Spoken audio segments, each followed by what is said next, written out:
viewers, welcome to Karan-Dees. இன்னைக்கு நம்ம பார்க்க போற ரெசிபி Channa Chilli. இது கடலை யூஸ் பண்ணி செய்யக்கூடிய ஒரு டிஷ். இத சைட் டிஷ்ஷாவும் யூஸ் பண்ணலாம், ஸ்டார்டராவும் சர்வ் பண்ணிக்கலாம். முதல்ல ஒரு கப் கடலை எடுத்து அதை 8 மணித்தியாலம் ஊற வச்சு இந்த மாதிரி அவிச்சு எடுத்துருக்கேன். அதுக்கு உப்பு சேர்த்துக்கிறேன். அதுக்கப்புறமா மிளகாத்தூள் 2 டேபிள் ஸ்பூன் சேர்த்துக்கிறேன். சேர்த்துட்டு நல்லா மிக்ஸ் பண்ணி விட்டுக்கோங்க. மிக்ஸ் பண்ணதுக்கு அப்புறமா 4 டேபிள் ஸ்பூன் கார்ன்ஃப்ளவர் ஆட் பண்ணிக்கலாம். ஆட் பண்ணிட்டு நல்லா மிக்ஸ் பண்ணிக்கலாம்.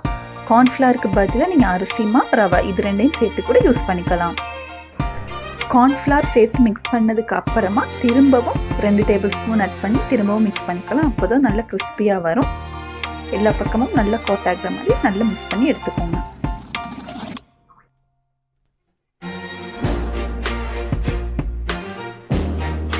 இப்போ பார்த்தீங்கன்னா கார்ன்ஃப்ளவர்லாம் நல்லா கோட் ஆகியிருக்கு. அடுத்ததாக டீப் ஃப்ரை பண்ணிக்கலாம். ஹை ஃப்ளேமில் வச்சுட்டு இந்த மாதிரி ஆட் பண்ணிக்கோங்க.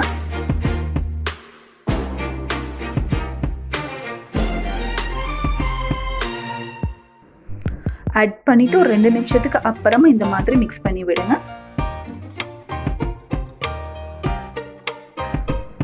இந்த மாதிரி ஒரு லைட் கோல்டன் ப்ரௌன் கலருக்கு வரும்போது இதை எடுத்துக்கலாம். பார்த்தீங்கன்னா நல்ல கிறிஸ்பியாக இருக்கும். இந்த ஸ்டேஜில் இதை எடுத்துக்கலாம். அடுத்ததாக ஒரு பேனில் 2 டேபிள் ஸ்பூன் ஆயில் போட்டுக்கோங்க. பூண்டு கொஞ்சம் ஆட் பண்ணிக்கலாம். பூண்டெல்லாம் கொஞ்சம் வதக்கிக்கலாம். அதுக்கப்புறமா பச்சை மிளகாய் கொஞ்சம், வெங்காயம் கொஞ்சம், எல்லாத்தையும் சேர்த்து நல்லா மிக்ஸ் பண்ணி விடலாம். ஒரு 2 நிமிஷம் வதக்குறீங்கன்னா போதும்.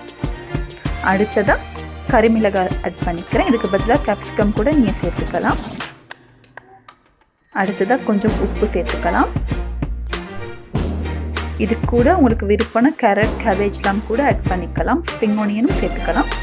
அடுத்ததாக சீனி 2 டேபிள் ஸ்பூன் ஆட் பண்ணிக்கிறேன். சேர்த்துட்டு நல்லா மிக்ஸ் பண்ணி விட்டுக்கோங்க. அடுத்ததாக 2 table spoon soya sauce, 3 table spoon தக்காளி சாஸ் சேர்த்துக்கிறேன். அதுக்கு பதிலாக சில்லி சாஸ் கூட ஆட் பண்ணிக்கலாம். இது கூட வினாகிரி வேணும்னா சேர்த்துக்கலாம். நான் அது சேர்க்கலை. சேர்த்துட்டு நல்லா மிக்ஸ் பண்ணிக்கோங்க. 2 நிமிஷம் நல்லா இதை குக் பண்ணிக்கோங்க. நல்ல ஒரு திக்கான பேஸ்ட்டாக மாறும். அடுத்ததாக இது கூட மிளகு கொஞ்சம், சில்லி பேஸ்ட் 1 டேபிள் ஸ்பூன் சேர்த்துக்கிறேன். சில்லி பேஸ்ட் இல்லைன்னா நீங்கள் சில்லி ஃப்ளேக்ஸ் ஆட் பண்ணிக்கலாம். அடுத்ததாக ஒரு கிரேவிக்காக கார்ன்ஃப்ளவர் 2 டேபிள் ஸ்பூனை ஒரு கப் தண்ணியில் நல்லா மிக்ஸ் பண்ணி எடுத்து இந்த மாதிரி சேர்த்து நல்லா மிக்ஸ் பண்ணி விட்டுக்கலாம்.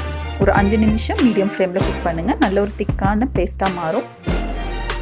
இப்போ பார்த்தீங்கன்னா நல்ல திக்கான பேஸ்ட்டாக மாறினதுக்கு அப்புறமா இது கூட ஏற்கனவே ஃப்ரை பண்ண கடலையெல்லாம் சேர்த்து நல்லா மிக்ஸ் பண்ணிக்கலாம். கடலை ஆட் பண்ணும்போது பேனை ஆஃப் பண்ணிடுங்க.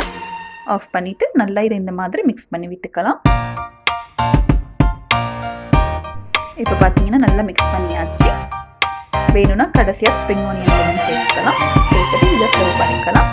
பார்த்தீங்கன்னா நான் பச்சை மிளகாய், வெங்காயம் இதெல்லாம் சேர்த்து சர்வ் பண்ணியிருக்கேன்.